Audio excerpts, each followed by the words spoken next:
Olá, estamos começando mais um programa Voz da Advocacia. Voz da Advocacia é um programa que fala com a advocacia e com a cidadania. A gente discute decisões dos tribunais superiores, nós conversamos sobre a importância da advocacia no dia a dia de todo e qualquer cidadão brasileiro e o papel do advogado, não é?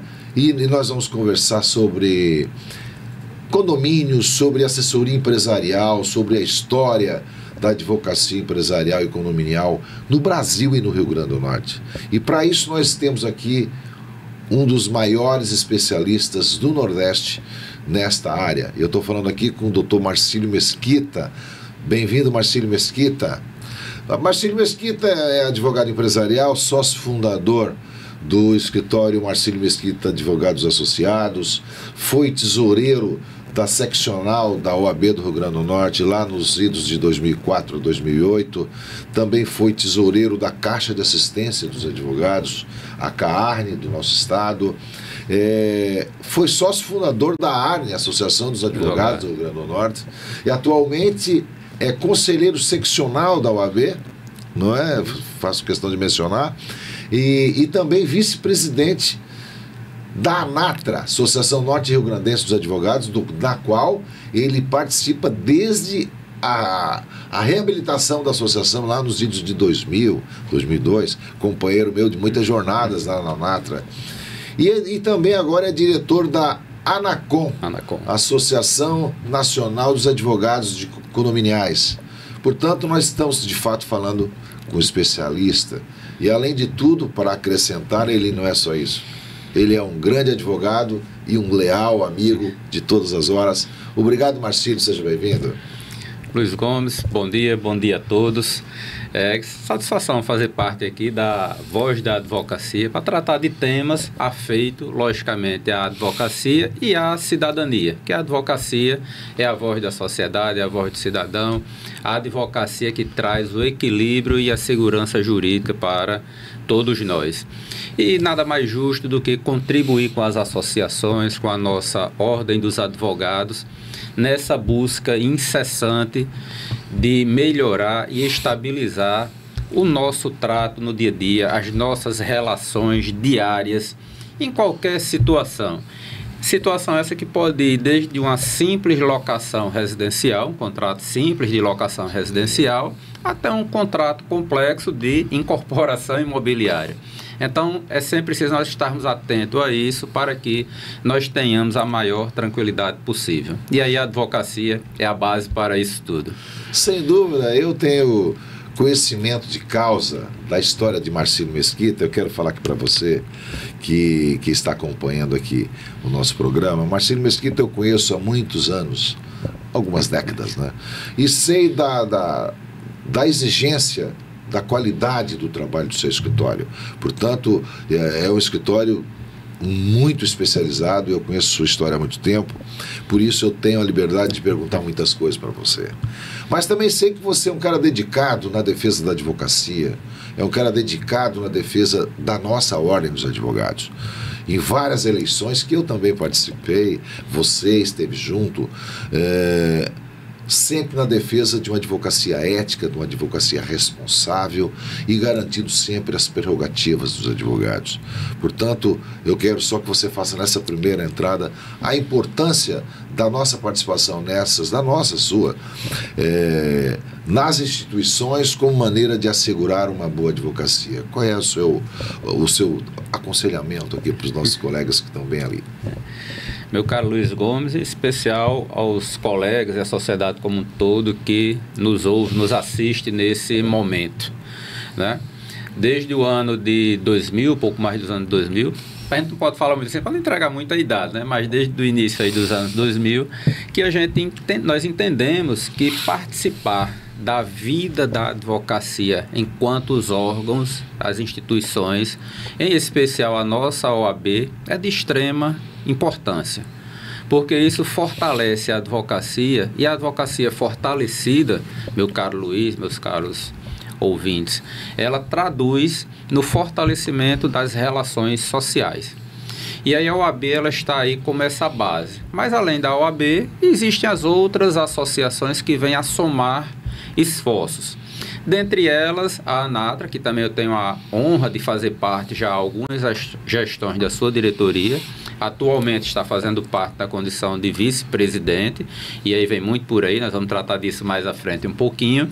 E também está à frente da ANACOM como diretor, né, aqui para o Rio Grande do Norte, que é uma associação específica para a área condominial. E eu já convido a vocês a acessarem o nosso site da ANACOM, como também o site da ANATRA, e lá vão encontrar diversos serviços, diversas informações, não só para você, o leigo, que não é da área jurídica, mas para você que é um engenheiro, que trabalha nessa área condominial, precisa fazer uma perícia, para o construtor, para você advogado, para você condômino, tem lá um acervo imenso de informações. E esse acervo de informações vem exatamente, meu caro Luiz, trazer essa base de segurança. E aí a gente, como advogado, a gente não pode nos furtar, e aí como meu caro amigo Luiz já falou, dessa nossa obrigação, não só de exercer o nosso papel enquanto advogado em nossos escritórios, de forma ética, de forma profissional, de forma transparente,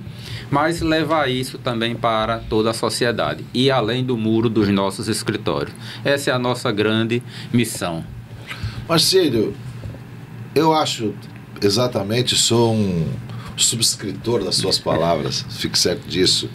Agora vamos para o nosso assunto de hoje, que a gente está pretendendo falar sobre algumas coisas, das quais você é um dos maiores especialistas, que é sobretudo na área dos condomínios. Nós tivemos uma decisão essa semana no STJ que está tomando a internet, né? Você sabe que sobre essa questão da cobrança conjunta das execuções das taxas condominiais, dos honorários dos advogados. E a ministra Nancy Andrighi parece-me que deu uma decisão que não admitiu a cobrança de honorários conjunto com as ações de cobrança condominial. E como é que fica a advocacia? Como é que fica? Se você está sendo executado e lá está os 20% do advogado e tal, como contratado do condomínio, o que fazer? É possível? Como é? Você me explica um pouco melhor para nós, não, para os colegas que estão vendo sobre isso. O que a ministra Nancy Andrighi quis dizer quando ela proibiu essa cobrança? Meu caro Luiz, meus caros ouvintes, assim, antes de abordar diretamente essa temática, que é de extrema importância, é preciso fazer um alerta, um chamamento, né? Para que a advocacia, igualmente, e a medicina, fazendo aqui um paralelo, tem suas especialidades. Nós, enquanto advogados, podemos atuar em qualquer área, isso é fato. Agora, é preciso ter a especialidade e o conhecimento daquela área de atuação, para que possa bem entender e bem resguardar o direito que nos é trazido por nossos clientes. Então, veja só, eu especificamente lá no nosso escritório, nós não atuamos na área do direito penal, né? Então, se chegar uma demanda no nosso escritório de direito penal, nós temos que ser o ético suficiente para dizer, olha, nós não atuamos nessa área e repassar isso para um colega que tem atuação. E aí eu chamo a atenção por quê? Na área do direito condominial, muita gente diz, advogar para direito de condomínio é muito fácil, direito condominial é muito fácil, porque é fazer ali uma cobrança, uma execução. E até nesse ponto, e já adentrando direto na temática, até nesse ponto de se fazer uma recuperação de crédito, fazer a gestão financeira, é algo bem complexo. Por quê? A cobrança ela começa não na hora que tem o débito, ela começa na hora anterior, na sua gestão. O advogado assessorando o síndico e assessorando toda a gestão ali do condomínio e conselho fiscal, para bem elaborar o plano de cobrança desde o início. E sobre essa temática específica dos honorários, em regra, não é uma obrigação, mas em regra, existe nas convenções e nos regimentos internos a previsão de que o condômino inadimplente, além de pagar a taxa condominial com seus acréscimos legais, juros, multa, correção monetária, ele arque também com o pagamento dos honorários. Esses honorários, por que tem que ser arcado pelo condômino inadimplente? Porque quem gerou o débito foi o condômino, Luiz, não foi o condomínio. Sim. Então, o condômino ele tem que arcar com aquelas custas. É como também se a cobrança ela for judicializada, para se judicializar um processo, você paga as custas processuais. Então, o condômino ele também tem que ressarcir o condomínio dessas custas processuais para ajuizar o processo. porque senão ele está gerando uma despesa indevida para o condomínio e os condôminos adimplentes é que vão arcar com essa despesa. Eu sou adimplente e não dei causa à despesa e vou pagar com a despesa. Então, isso não é justo. Agora, a decisão recente da ministra Nancy Andrighi, e aí é que eu reforço a importância de conhecer a área de atuação, ela não diz que é ilegal a cobrança. Ela apenas estabilizou a forma da cobrança. Perfeito. Ou seja, na hora de se ajuizar a demanda, eu não posso incluir, o condomínio não pode incluir na conta esse valor dos honorários que está lá estipulado na convenção ou no regimento interno. Mas o condomínio pode e deve fazer essa cobrança, acaso o condomínio inadimplente rejeite esse pagamento de imediato, a ajuizar a ação específica de ressarcimento daquele custo. Por quê? Além do que eu já falei aqui anteriormente, a convenção e o regimento interno é o que faz valer, é norma interna e ela é soberana. É a legislação do condomínio. Perfeito. E a nossa lei maior, que é o Código Civil, dá essa soberania às relações internas. Então, se nós condôminos acertamos esse débito, que vai ter essa taxa, vai ter essa despesa a ser paga, o condomínio inadimplente obrigatoriamente, né? E aí, infelizmente, alguns colegas, por não conhecer detidamente a matéria, está divulgando que, infelizmente, essa despesa, esses honorários advocatícios, eles são indevidos. Não, eles não são indevidos, apenas a cobrança que foi fixada à forma. Não, perfeito. Acho que essa explicação, inclusive, para você que está acompanhando o nosso programa, é muito importante, não só como advogado, mas como condômino também. Você tem que saber que essas contas não são suas. E alguém tem que pagar. E a ministra compreendia agora, perfeito, porque houve uma confusão. Sim, muitas pessoas, não deve honorários, não. Olhe bem, não deve daquela maneira, mas deve os honorários sim. Mas, Marcília, eu vou dar uma seguinte questão, que a gente até nem tinha conversado antes, mas eu vou aqui lembrar, que também teve uma decisão, agora, parece-me também que do STJ, que permitiu a penhora parcial de bens financiados para a cobrança de dívidas condominiais, inclusive levando a penhora e a execução e até mesmo venda do imóvel para a cobrança. É possível alguém perder o imóvel por taxa de condomínio? Essa pergunta, eu acho que quem é condômino deve saber, e os advogados também. Você deve, condomínio não paga, você pode perder o apartamento?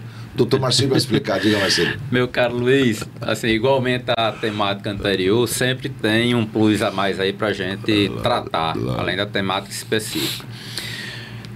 Primeiro, a questão da empenhorabilidade do bem de família, e há uma lei específica para isso, né? Se você tem o seu único imóvel, sua residência, o seu bem de família, esse bem é empenhorável. Agora, existem as exceções. Exceções essas quais, aqui exemplificando, se você deve IPTU, esse bem ele vai poder ser penhorado para pagar o IPTU. Ele deixa de ser empenhorável nesse caso específico. Nas relações de trabalho, onde meu caro Luiz é o especialista aqui no direito do trabalho e processo do trabalho. Se é um funcionário doméstico, a dívida desse funcionário também pode levar o bem de família a ser penhorado. E, igualmente, o condomínio, que tem um imóvel comprado e financiado, a famosa alienação fiduciária, com o banco X, via de regra a Caixa, né? Mas banco X ali, pode ser vários bancos do sistema financeiro. E ele deixa de pagar a taxa condominial. Havia um entendimento passado que, por conta dessa questão do imóvel ter uma alienação fiduciária, ele não poderia ser objeto de penhora. E isso vinha trazendo um sério dano à vida condominial. Porque o agente financeiro ele não pagava a taxa de condomínio, porque quem estava morando era quem deveria pagar, que é o mutuário. Esse mutuário também não pagava. E aí o condomínio ficava nesse limbo. Vai cobrar de quem? Né? Ou vai ter a garantia de quem? E agora, na decisão recente, também foi entendido que pode sim, o imóvel que está com alienação fiduciária vai entrar naquelas regras de exceção de penhorabilidade. Então, esse imóvel vai poder ser penhorado. Mas aí é preciso se observar no processo alguns detalhes. Dentre eles, qual? O de que o banco, o agente financeiro, ele obrigatoriamente, ele tem que ser intimado para tomar ciência daquele processo, daquela penhora, para ele poder exercer o seu direito de chegar lá e quitar o condomínio. E aí o banco, ele quita o condomínio, a taxa condominial, e vai com ação regressiva para o seu mutuário. Então, esse é apenas alguns dos detalhes que precisa ser tratado nessa cobrança. E aí, voltando um pouquinho, como eu disse no início, até uma simples cobrança, de simples, não tem nada. Então, é preciso realmente conhecer da matéria para que o processo flua bem e o condomínio não venha a ter prejuízo. Eu já presenciei muito lá no nosso escritório o condomínio perder muito dinheiro porque a ação foi ajuizada de forma inadequada. E aí gerou uma prescrição, gerou uma série de situações que o condomínio não teve mais como ir buscar aquele passivo. Então, realmente é preciso ter um bom cuidado nesse trato aí dessa gestão financeira. Muito bem, Marcílio. Eu estou falando aqui com os nossos colegas que estão aqui na audiência. Eu só quero reforçar uma coisa, doutor Marcílio. O quanto é importante você estar atualizado com a jurisprudência. Você, nobre colega advogado. E mais de tudo, ontem, inclusive, esses dias, antes de ontem, estivemos na universidade falando sobre isso, sobre precedentes, também tivemos na OAB, sobre as decisões atuais que têm mudado a jurisprudência, que têm mudado a interpretação dos tribunais. E o doutor Marcílio traz aqui exatamente isso. 2 decisões recentíssimas que atualizam e informam a advocacia de como fazer de maneira bem feita. E por isso que nós estamos falando aqui com um dos maiores especialistas. Eu quero dizer que para mim está sendo uma aula aqui com você, doutor Marcílio. E aí, meu caro Luiz, me permita aqui fazer um parênteses, sem querer entregar nosso tempo de advocacia, né, nossa idade, né, mas assim, nós somos do tempo que a informática estava começando, ainda era tudo na fichinha, na mão, não tinha computador, ainda era na máquina de datilografar, começando embrionáriozinho ali de um computadorzinho, né? E hoje em dia, a gente tem toda uma tecnologia, nós temos a inteligência artificial a nosso favor e nós precisamos nos atualizar. Então, independente do nosso tempo de atuação, é preciso nós estarmos diariamente estudando, atualizado, para que a gente traga o nosso grande fim que nós falamos desde o início, trazer a boa gestão jurídica e, consequentemente, a pacificação, a segurança jurídica nas demandas e nas relações sociais. Olha, falar com quem tem experiência é muito bom, né? Porque está aí, nós, como eu vou agora ser mais duro, nós somos do século passado. Nós somos do século passado. E certamente essas jovens, que são os millennials, que nasceram de 2000, que nem nasceram, que começaram a advogar de 2000 e 2010, 2015, 2000, que já tem um berço digital, né, às vezes. Como é importante estar atualizado com a inteligência artificial, por exemplo, mas também é importante ter experiência. Esses fios brancos aqui é a experiência que a gente pode colaborar com a juventude, com os jovens advogados, que às vezes, mas eu quero também fazer aqui eu quero falar mais contigo, eu estou preocupado com o tempo, porque tem muita coisa para falar com você. Sobre essa questão da inteligência artificial, que você agora resgatou do século passado, que nós somos do século passado, mas essa vivência com a juventude, com o jovem advogado, que às vezes está se perdendo com o ChatGPT, com o Google, e às vezes esquece que tem que estudar, tem que ler livros, tem que ler acórdons. Como é que você orienta o jovem advogado, com a experiência que você tem, sobre esse mundo de hoje? Não é mais analógico, mas a experiência é importante, mas essa informação tem que ter cuidado com isso, porque também tem algoritmo que erra, não é, Marcelo? Meu caro Luiz, a inteligência artificial... É artificial, né? É artificial, não, mas artificial já está dizendo. Hoje nós temos uma facilidade de recebermos a informação num volume muito maior e de uma forma muito mais célere, né? A informação, enquanto a gente está aqui conversando nesse nosso bate-papo, tem muita coisa aí que está rodando e está chegando. Agora, nós precisamos ter o conhecimento técnico. Por quê? A informação nos chega, muitas das vezes, infelizmente, nos chega de forma equivocada ou incompleta, e se não tiver o devido tratamento por quem realmente conhece da matéria, por quem realmente conhece da demanda, você vai gerar algo indevido no processo. E às vezes uma demanda que é boa, que é salutar para o seu cliente, que está com direito excelente, pode vir a ruir porque você deixou de fazer ou levou uma informação equivocada no processo. Eu já vi advogado sendo condenado por isso. Isso, e aí assim, a inteligência artificial hoje em dia já evoluiu mais um pouco, mas ela criava doutrina, ela criava jurisprudência, e se você não tem o cuidado de conferir, de saber se aquela informação realmente é correta, você vai lançar uma informação errada. Então, assim, é preciso ter esse cuidado. Então, como meu caro amigo Luiz aqui falou, assim, os anos de experiência nos levam ao quê? A buscar ter o máximo proveito dessa inteligência artificial, da tecnologia de hoje em dia, da IA, né? Mas com a base no conhecimento. Jamais no passado, hoje ou no futuro. Em qualquer época, o estudo ele vai ser prescindível. Sempre vai ser imprescindível o saber e o conhecimento técnico para ter o bom olhar.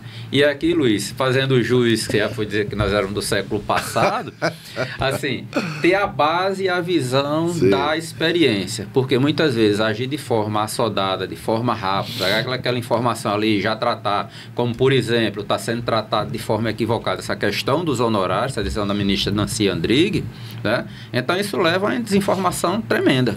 Então, ao invés de evoluir, nós estamos voltando no tempo e voltando com prejuízo. Muito bem, muito bem. Eu fico muito feliz com essa nossa conversa tão bacana, à vontade. E você está lembrando uma coisa aqui que também pode se remeter a fake news, né? E fake news já teve inquérito lá no Supremo que deu tanto o que falar e de que fake news pode ser convertida num crime, ou de calúnia, ou de erro, ou de informação errada, seja lá qual for. Tome cuidado, você que está na advocacia ou que usa as redes sociais. Sempre procure ter essa segurança da informação. Muito mais para nós advogados que usamos o ChatGPT ou qualquer inteligência artificial para aumentar a nossa capacidade de produção. Sempre é bom checar as informações, porque nem tudo que vem da inteligência artificial é de verdade. Você é que tem que saber o que é verdade e o que é mentira, e não a IA. Portanto, como o doutor Marcílio disse, conhecimento ainda continua e sempre será a base da boa advocacia. Se prepare para ser um bom advogado, como o doutor Marcílio, que está dando aqui um exemplo de sucesso. Parabéns, Marcílio. Mas agora eu quero já ir para a reta final do programa. A advocacia de sucesso é um bom advogado que eu recomendo, inclusive, né, só para dizer. Aliás, é meu advogado em algumas situações, eu quero dizer a você que digo isso publicamente porque confio plenamente na sua capacidade técnica e profissional, viu, Marcílio? Além da lealdade como um grande amigo. Aí, meus caros, para você ver como minha responsabilidade está grande. Mas eu acho que isso é credibilidade profissional que todos nós advogados sempre precisamos, porque a primeira regra de um relacionamento profissional é a confiança. Por isso, Marcílio, que eu falo aqui, para que todos saibam que você é um bom advogado de confiança. E é que... Agora nós temos que falar um pouco mais agora, que me botaram numa agenda, e eu sei que você faz parte, porque eu também fui presidente da ANATRA, né? Fui por 2 ou 3 gestões presidente da ANATRA, e na nossa gestão, na qual você também era diretor lá atrás, em 2002, 2005, 2009, 2013, nós criamos uma coisa chamada o Encontro da Advocacia Trabalhista, chamado ENATRA. E chegamos a fazer aqui, no período em que o José Augusto de Oliveira Amorim foi presidente da ANATRA, o CONAT, Congresso Nacional da Advocacia Trabalhista da ABRAT, aqui no Rio Grande do Norte.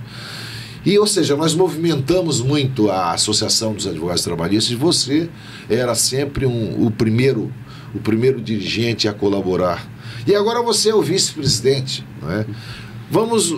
Qual é a expectativa que nós temos agora para a ANATRA? Eu quero dizer que eu continuo agora como membro honorário, né, apenas como ex-presidente, mas sempre colaborando com a associação. A Roberta Soares, a nossa querida presidente, um grande abraço, que faça uma boa gestão, porque você está do lado de um grande líder que é Marcílio. Marcílio, ANATRA 2026, o que nós esperamos? Muito trabalho, mas assim, nós temos uma história aí de ANATRA. Para mim sempre foi uma honra participar de alguma forma da diretoria da ANATRA, buscando fortalecer a advocacia trabalhista e a justiça do trabalho.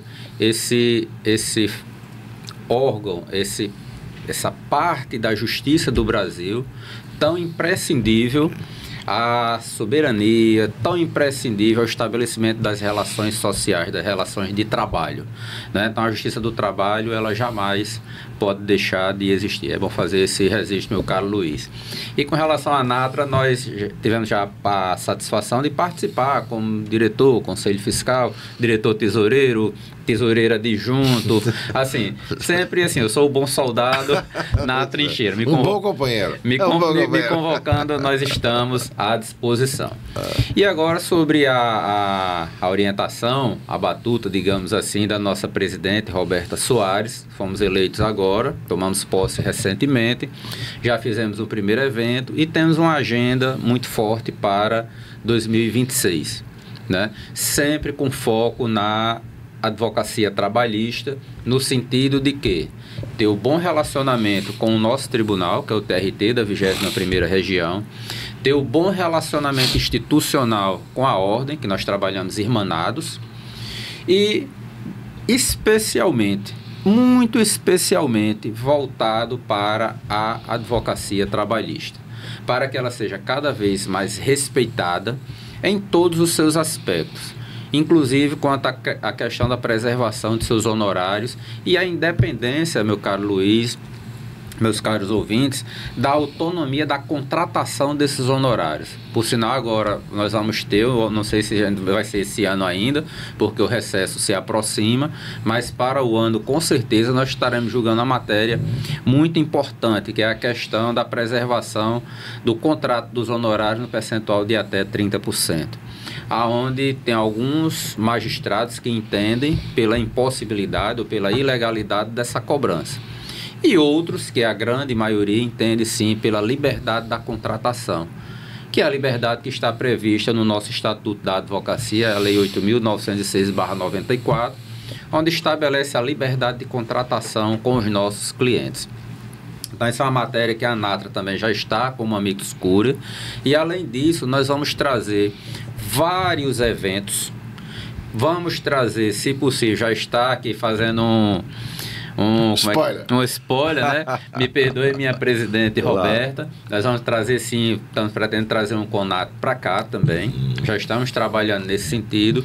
E vários outros eventos buscando fortalecer e melhorar o conhecimento da advocacia. Como recentemente nós tivemos semana passada, o nosso primeiro evento que foi para tratar sobre precedentes. E o que são precedentes? São as decisões do TST, sim, que vinculam a decisão em todo o país. Então, o advogado que ele não estiver, e aí voltando um pouquinho ao assunto, ele não estiver devidamente atualizado sobre os precedentes, vai ter, sim, algum tipo de problema nas suas demandas trabalhistas. Seja advogando para o reclamante, seja advogando para a reclamada. E esse cuidado foi perguntado, quando a gente deve ter cuidado com o precedente? Nós devemos ter cuidado com o precedente desde o momento que nós recebemos a consulta do nosso cliente, para poder enquadrar bem a petição inicial ou a contestação, porque senão lá na frente uma sentença que poderia ser revertida não mais vai ser, porque o recurso não vai ser possível, porque o precedente não foi bem trabalhado e conhecido desde a base. Então, a ANATRA, meu caro Luiz, e aqui mandando um abraço também ao meu caro amigo José Augusto Amorim, e tantos outros companheiros de luta, Divaldo Leite, Estrela, José Estrela, Carlos Maia, que Deus já o tenha, nosso colega já falecido, e tantos outros colegas de muita luta, Cristina Daltro, tantos outros companheiros de boa luta na nossa gloriosa Justiça do Trabalho. Muito bem, olha, nós estamos chegando aqui, Marcílio, na reta final do nosso programa. Para mim foi uma alegria poder receber aqui na Voz da Advocacia, porque aqui de fato está sendo a voz da advocacia. Sempre convidados advogados de renome, qualificados, preparados para levar o melhor para o nosso ouvinte, que é a advocacia, né? E quero agora, primeiro, lembrar aqui que nós estamos sendo transmitidos pela TV Rede Livre, que você pode clicar e se inscrever no canal e acompanhar toda a programação que tem já no canal da TV Rede Livre, todos os projetos que estão acontecendo aqui no nosso ambiente da New Now Comunicações, você pode acessar por lá. né? E também no Voz da Advocacia no Instagram, @Voz da Advocacia. Vai lá também, comece a seguir, vai acompanhando, porque tudo que acontece aqui, acontece lá, viu, Marcílio? Então, eu quero também dizer, só para lembrar, já finalmente, que eu recebi ontem, que vai ter a confraternização da ANATRA no dia 18 de dezembro. Né? Então, só para lembrar vocês, aí estaremos todos lá, Marcílio e todos os advogados trabalhistas, muito bem lembrado dos nossos históricos amigos, Edivaldo, Estrela, Alex Gurgel, e eu quero fazer uma lembrança também, que nós fizemos aqui quando nós fizemos o CONAT, Dr. Maurílio Bessa de Deus, que foi um dos maiores advogados trabalhistas que nós tivemos aqui no Rio Grande do Norte, foi homenageado junto e pessoalmente com o ministro Arnaldo Susequinde, que teve no nosso CONAT pessoalmente. Então, assim, fazer esses registros históricos é muito importante. Imprescindível. Imprescindível. E também dizer que nós temos na presidência do TRT 21 um ex-presidente da ANATRA, que é o doutor Eduardo Serrano da Rocha. Então, assim, nós temos uma história para contar do direito do trabalho, e a cada dia, Marcílio, nós temos mais história. Você agora acaba de acrescentar mais um capítulo disso. Sua participação foi muito importante aqui. Quero que você deixe suas considerações finais aos nossos colegas. Enfim, está chegando ao final o nosso tempo, e agora são as considerações finais, Marcílio. Nós não temos para onde escapar, porque o tempo está acabando. O tempo é cruel. É muito bom, né? Meu caro Luiz, meus caros ouvintes, assim, tudo que vem da parte de Luiz, assim, eu boto na conta da amizade, mas nós estamos aqui realmente para buscar contribuir com a advocacia. Esse sempre vai ser o nosso objetivo, o nosso olhar, buscar contribuir com a advocacia, porque uma advocacia forte significa uma sociedade forte. E com relação à ANATRA, realmente, assim, é muito assunto, é muita coisa. Eu acabei esquecendo, mas nós vamos ter dia 18, vai ser lá no Sal e Brasa, com fraternização de toda a advocacia trabalhista potiguar. Fiquem com Deus, vem um feriadão aí, né? Já estamos no feriadão, né? Um excelente final de semana para todos.